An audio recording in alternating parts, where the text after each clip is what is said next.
Hello, people. Hello. Hopefully you can hear me. I hope I'm not being too quiet. I am in my host parents' guest room right now. You could probably tell I'm already in the bed. It is a little late. I requested to do a video with my host parents, but after the day we had, I know we're all just tired, and so hopefully I can remember tomorrow because I wanted to do a video with them and not over Zoom. I wanted to do it in person. So pretty much I'm hoping to just ask them questions so that people who want to know can get to know them, because I talk about them all the time. And I know that there are some people who really do want to get to know the people in my life. So I'm here to provide updates. The last video I did, I was in my hotel room in London after I hung out with my friend Lamar. The next day I woke up. Lamar helped me get a taxi to the airport. I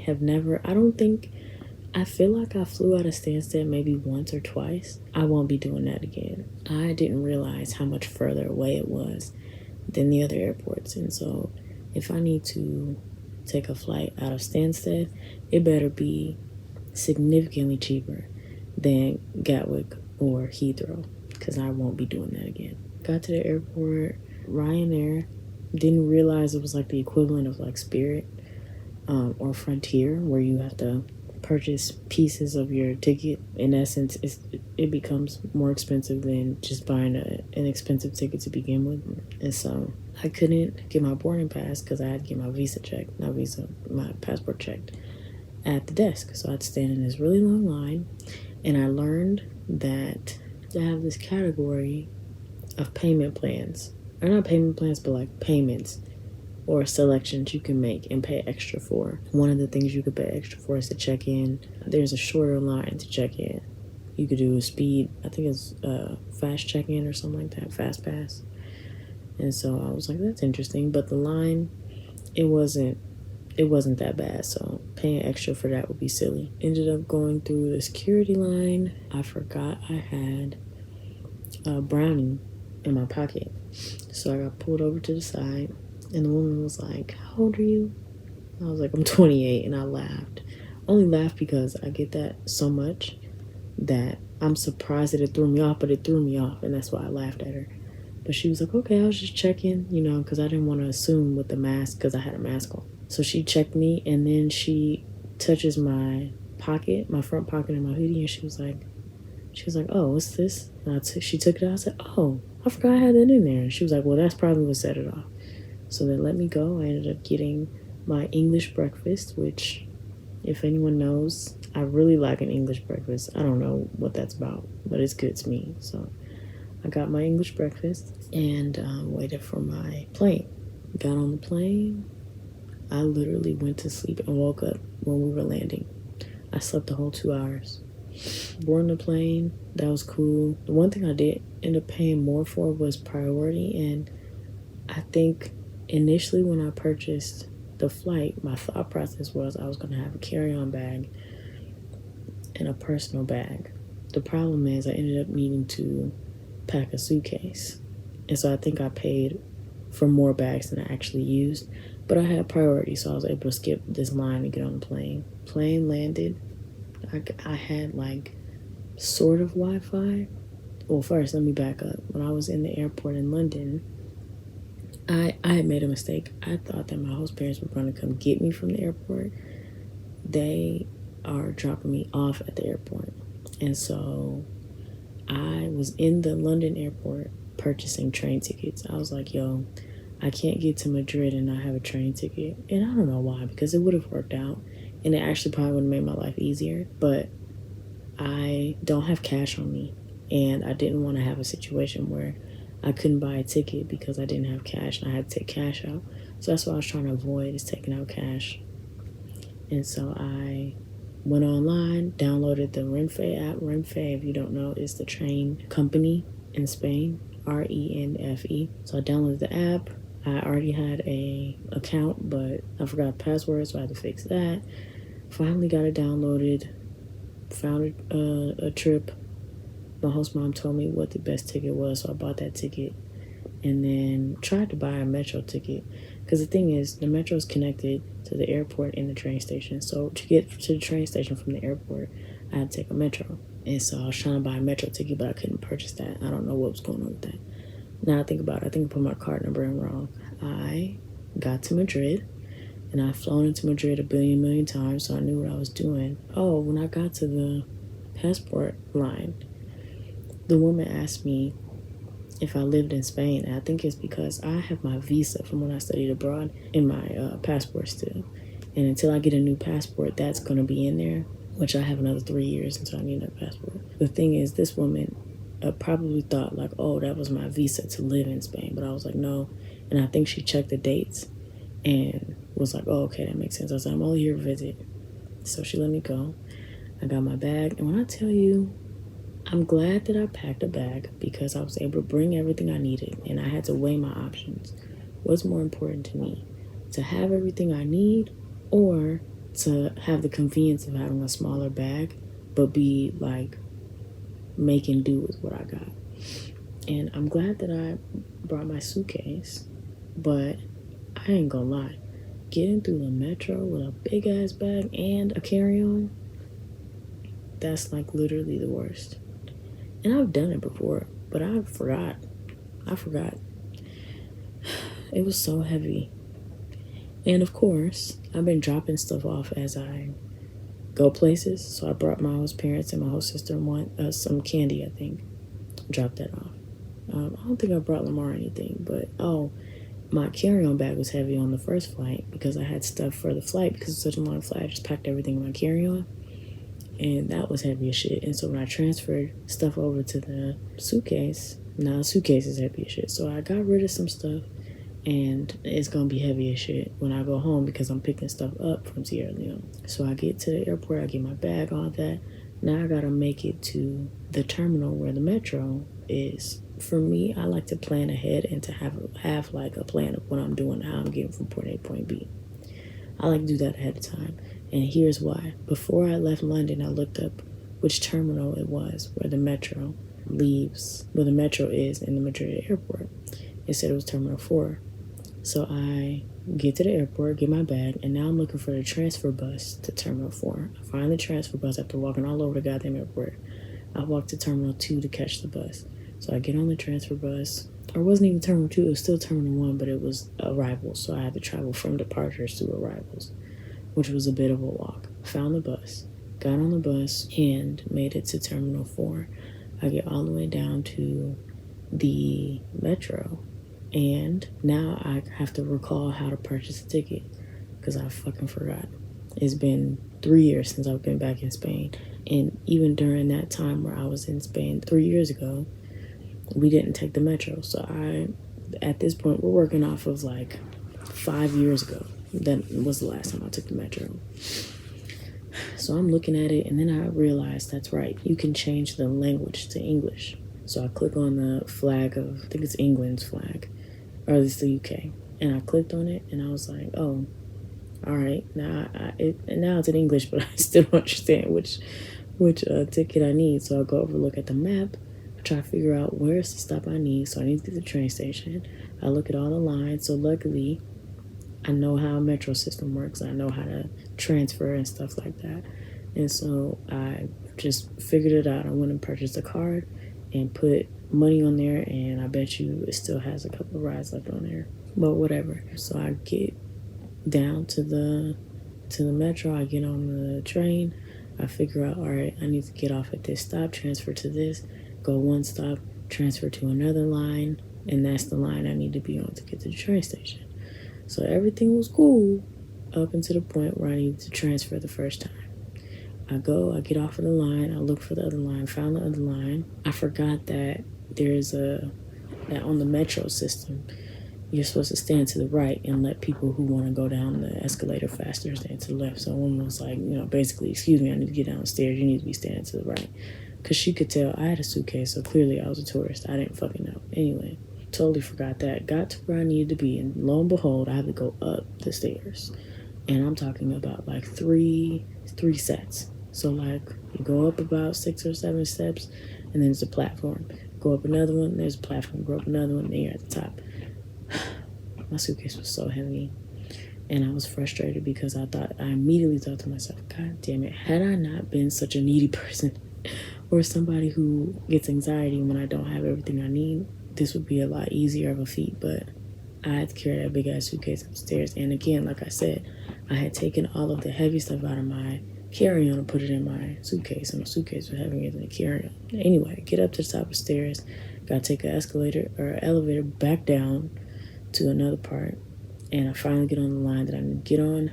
And then it takes me to the transfer I need to do, transfer, and then get on the last line. So I get to the train station. Mind you, I already purchased a train ticket. So it's saying that my locator number is incorrect. Every time I try to put it in a machine, every time I try to take it online, it wasn't working. What happened was I needed to go to the office. Now, the office is notorious for having long-ass lines. And my train was leaving in I think I looked at it, it was 30 minutes. I had about 30 minutes to get it all squared away. So I go to the office, and the system is different. Because again, the last time I was in Madrid was 4 or 5 years ago. And so, of course, there's a new fucking system. You don't just come in and stand in the line. You pull a ticket. I didn't know that. So I walked in at first, and I looked around. Sidebar. One thing I like about Spanish people is that they're not going to approach you unless they have a question or unless you have a question. Now, I don't know if that's just the Spanish people that I've spoken to or I've been around, but for the most part, unless you have a question, they're not going to approach you. Now, some people would prefer if they need help and they don't have, say for example, people who don't like to speak to people or who don't have it in them to speak to people, or they have social anxiety, or they're shy, or they're socially awkward, or whatever the case may be that stops them from approaching a person first. This wouldn't be the best situation for them, but for me, I prefer it that way because I guess growing up in the United States as a black person, I've always been approaching the stores when I didn't need help, and when I did need help, there was no one around. And that's another problem for another day, but I just would like to point out that I don't feel like that here in most places. I can't recall if it's happened to me before here, but I know that in the United States, it's just annoying. Because it's are you going to be around if I actually need help? So anyway, when I went to the office, I could see this dude, he was standing there, and again, he looked approachable, like I said on the last video. He looked approachable, so I went up, I asked him, hey, I'm not sure how this works. I just have a question I need to ask them, and I'm not sure how to get in line. My Spanish needs improvement. If we're on the level system, I'm like a B1, and so I can speak it. I struggle sometimes understanding it. I struggle sometimes speaking it, but I can do both. Writing, that could use some work. Speaking it and understanding it, I can get by on an easy conversation, but you have to speak slow. So he started talking to us, and I was like, yeah, I have a ticket. I just have a question about my ticket. He was like, you go over to the machine and you get a ticket. And he said it again, and it clicked. I was like, oh, all right, cool. So I go over to the machine, I get a ticket. So now I'm in line. When I tell you it was down to the wire, I had 5 minutes or about 10 minutes. Because in the train station in Madrid, they usually put up the track number about 10 minutes before the train takes off. So that gives people enough time to finish whatever they're doing and get down to the track. I'm standing in line, I'm waiting, and finally they call my number, and it's 5 minutes left. He was like, so you don't have a ticket? I was like, no, this is the only ticket I have, and it was a barcode. But he was like, this isn't the right barcode. You need an actual physical ticket. I was like, well, I don't have one. So he printed it out for me, and I was able to get on the train. Something else that I forgot. So the whole reason why I said I like to know what's happening ahead of time, I like to know where I'm going and where I'm going to be at ahead of time, is because of this. So I took the Terminal 4 bus to the transfer. So I transferred from Terminal 1 to Terminal 4. I get all the way on the train, and I realize that I could have got on the train at Terminal 1. I'm looking up, and it says one of the stops that the train makes is Terminal 1, 2, and 3. So I'm pissed because I'm like, I done dragged the suitcase, took a bus, which took extra time, which then when I got to the train station, took the amount of time off that I could have had my ticket situated instead of having to rush in the last moments. But anyway, I get on the train. Not necessarily my favorite seat. I like to face the way that the train is going, and this time I was facing the opposite direction, which is fine. But the trains have outlets, so I was able to charge my phone, and I downloaded videos on my iPad, so I was able to watch videos on the train, which is the whole point why I purchased the iPad in the first place, so that if I was on any mode of transportation that didn't have a screen and I wanted to watch TV, I'd be able to do that because I have my iPad. That train ride was 3 hours and 40 minutes long, When I got on, the sun was out. When I got off, it was not. And I pulled up to the train station. I got out, and literally my host parents were standing right there. And they gave me a big hug. They gave me a group hug. I was so excited to see them. I saw someone else that they knew getting off the train too, a professor at the university, because my host mom works at the University of Jaen. It was really nice to be met at the train station by someone, just as a thought. Like, for me, that's always special to me when people come and pick me up from the airport, or when people come in and meet me as I'm coming in, because I've spent many, many years getting back to where I live and having to take a Lyft, or having to take the metro, or having to take an Uber. And it feels different. You feel loved when someone comes to pick you up from the airport, or from the train station, or the bus station, or whatever. You feel like somebody cares about you. First thing we did was go back to the house, because my host sister was at the house. And so they went to go pick her up, gave her a huge hug. She jumped on me. I had to take a step back, like, Jesus Christ, she's huge. We dropped my stuff off, came into the guest room, took my shoes off, sat down for a little bit, and then we went to go get something to eat. Went to go get some tapas. So I have been to this place before. I remember when I was here the very first time in Spain, our teacher in our homeroom, he brought us to this restaurant, and we had tapas. Very early on, it was like week 3 of our time being in Spain, and so a lot of us were really excited to get out and kind of connect. So I'd been to this place before, and we sat. If I can recall, what tapas did we have? Anchovies with tomato sauce, calamari. We had calamari, fried eggplant. So that was cool. It was pretty good. I had my Cruz Campo limon. So Cruz Campo lemon, the beer that's lemon flavored. So that was my first night. We just kind of chilled and watched TV. I stayed up really late, probably till like 2.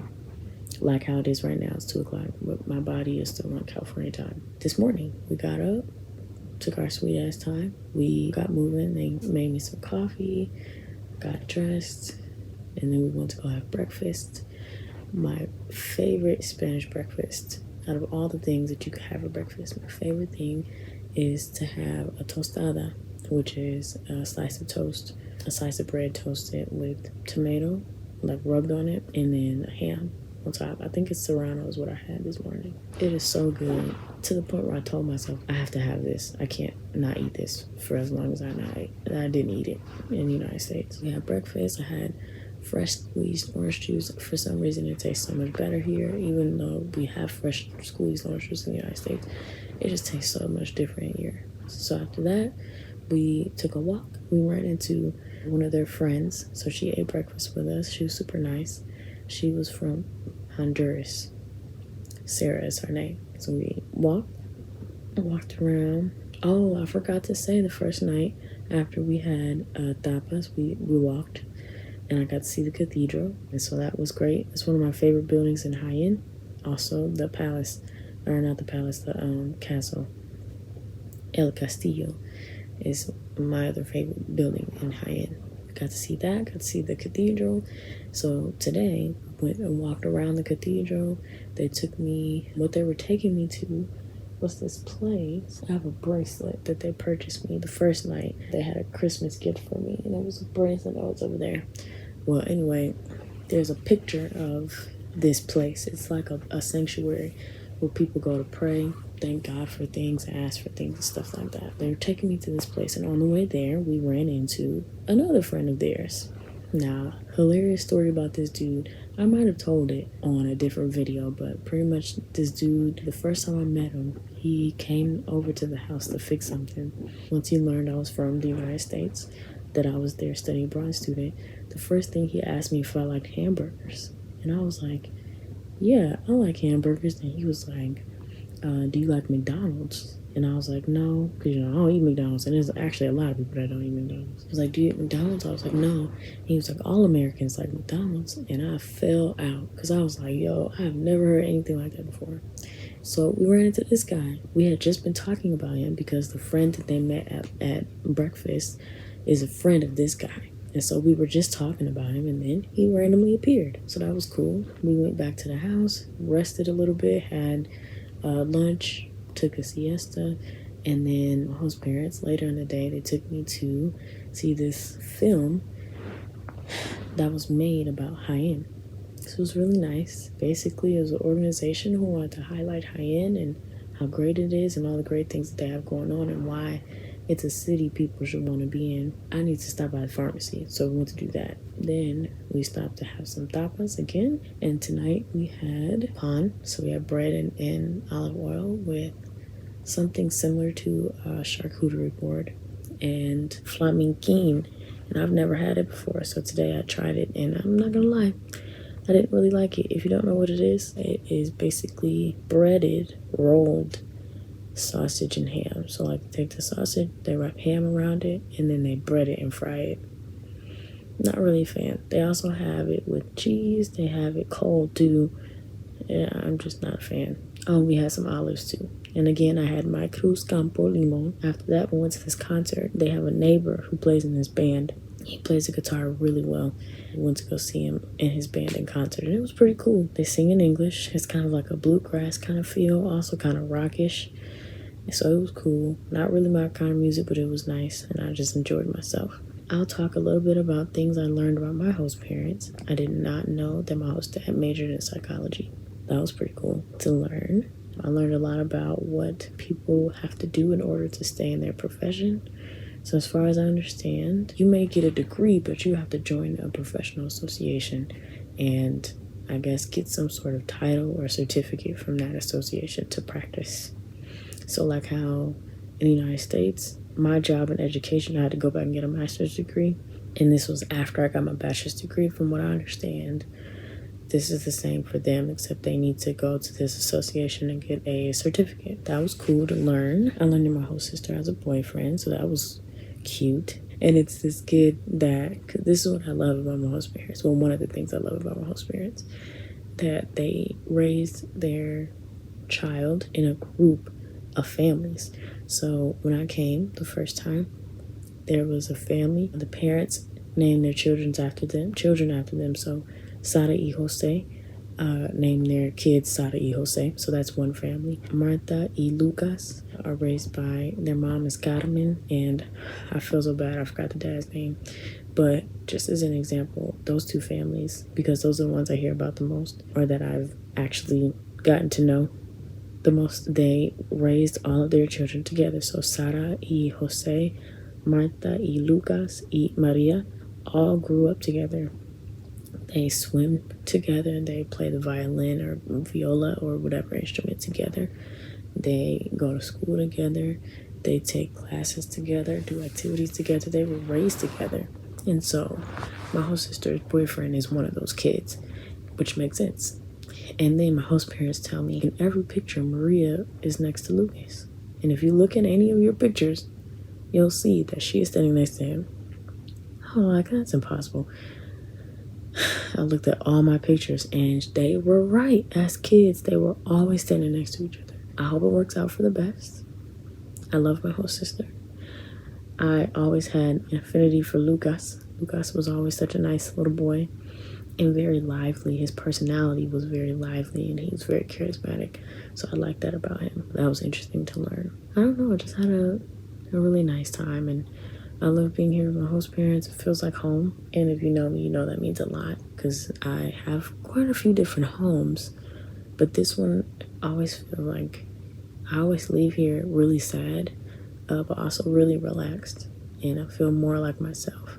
I learned a lot of stuff while I was here because I just like talking to my host parents. Tomorrow, hopefully I don't repeat myself, I will leave Spain and I will go to Sierra Leone. The way my flight path is, I'm flying from Madrid to Morocco, Casablanca, Morocco. Why did I say that in Spanish? And then from Morocco to Sierra Leone.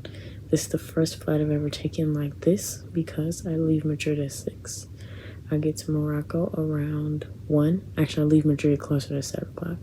And I get to Morocco at 1 a.m. And then I get from Morocco. I leave Morocco at like 4:30 a.m. So it's about 2 right now. In about 14 hours, I will be in Sierra Leone. And I don't normally get off the plane at night. So this is a new one for me. Hopefully it's a good trip. I'm looking forward to the last leg of my trip, and I'm hoping to do a video with my host parents tomorrow morning, so I'll try to get that off the ground. But I guess that's it for me in España. Until next time.